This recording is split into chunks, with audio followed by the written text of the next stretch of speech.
Hello, today is November the 17th, I think. Yes, 2020. This is Wes Fryer coming to you from Oklahoma City. And I want to say hello to our Digital Media Club participants. And I want to give you a little preview of what is coming on December the 7th, which is our next upcoming meeting. So the preview talks about the IRL Online episode of the TED Radio Hour.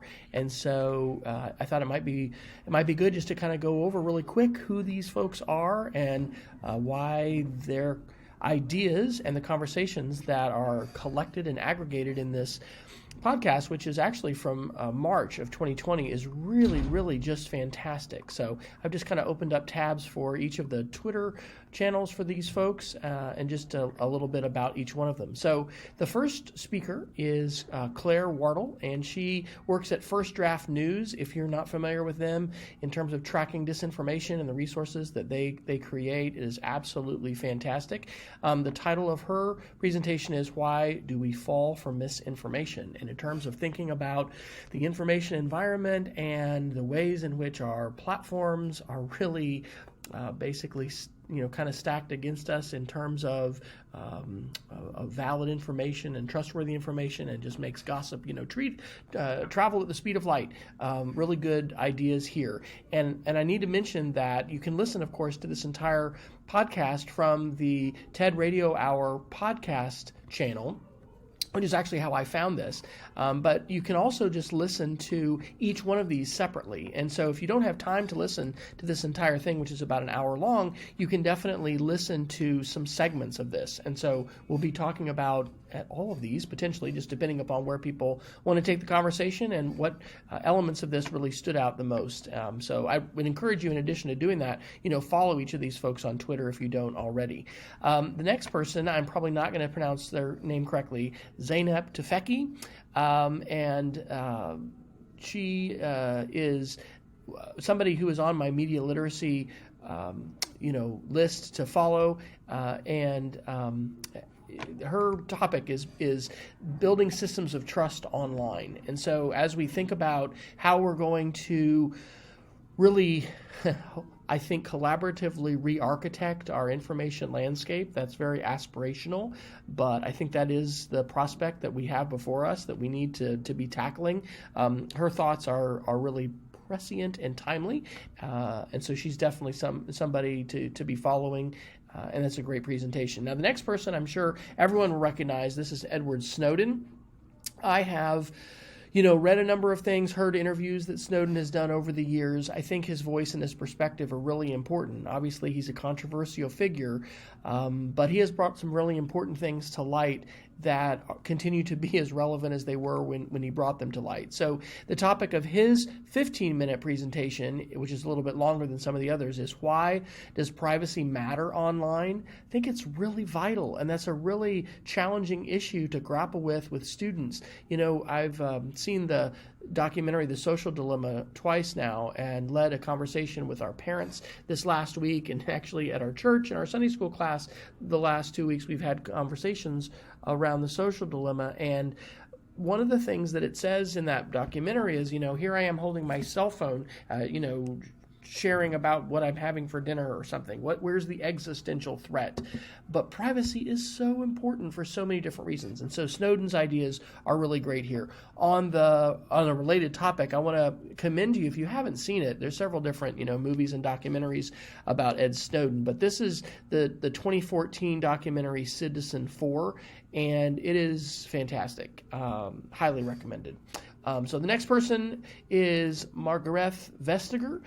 She is in the EU, in the European Union, and she is really focused on competition and the ways in which regulation can, and I would say in her view, should be used to try and provide a just society, and a society in which, corporate profit isn't the number one value that is championed above all else. There are other values that matter, beside corporate profits. The title of her presentation is How Can We Ensure Fair Competition Online? And I definitely think the GDPR, the General Directive on Privacy Regulation, I think that's what that stands for in Europe, is really ahead of where we are in the United States with respect not only to privacy, but also thinking about competition and the regulation of media platforms and the ways in which they are limited and have boundaries. So anyway, she is the next to last person. The very last person is Adam Alter.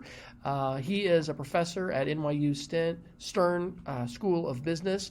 His presentation is called How Do We Take Back Control of Our Attention? And I know for me, one of the most important articles and ideas I think that I've ever come across with respect to media literacy is a book that Michael Goldhaber wrote a while back called The Attention Economy and the Net, and this idea of thinking about the information landscape not as an information economy, but as an attention economy, because economies are defined by what is scarce instead of what is plentiful, and what is scarce today is attention. We've never had a more distractible time than today. I think I can say that with confidence. You have to be careful when you make these sort of sweeping statements about history. So that is a little summary for you of what is coming. This is a fantastic podcast episode. There's so many just wonderful voices and perspectives that intersect absolutely, directly with the things that we've been talking about and continue to talk about in our Media Literacy Club. So if you're not a member or you haven't participated before in our digital media literacy club, I want to encourage you to do that. One of the ways that you can find this link is you can simply just go to my website, medialiteracy.westfryer.com. I've aggregated a bunch of different resources here, and if you scroll down, you will see the DigiURI Media Literacy Club, and that'll take you to the Google site for that presentation, or really for our group, where you can find all the archives of past sessions and lots of different resources. So until December 7th, I hope you are staying safe. I hope that you are being able to continue having an energizing year of learning despite all the craziness of this COVID time and all of the challenges. I hope you're taking care of yourself. And one of the ways that we can take care of ourselves is by connecting with each other and learning. And the passionate folks that are part of our DigiURI Media Club are certainly folks that energize me and give me hope, too, for the future, because we're figuring out some things that we need to work on. And this isn't going to be, these issues don't get resolved quickly, right? But they are things that we are going to continue to engage with and do, lessons and learning about, but also, engage in larger conversations about some advocacy that needs to happen in our country, in our society, and in our countries, and in our world that media literacy brings to the forefront.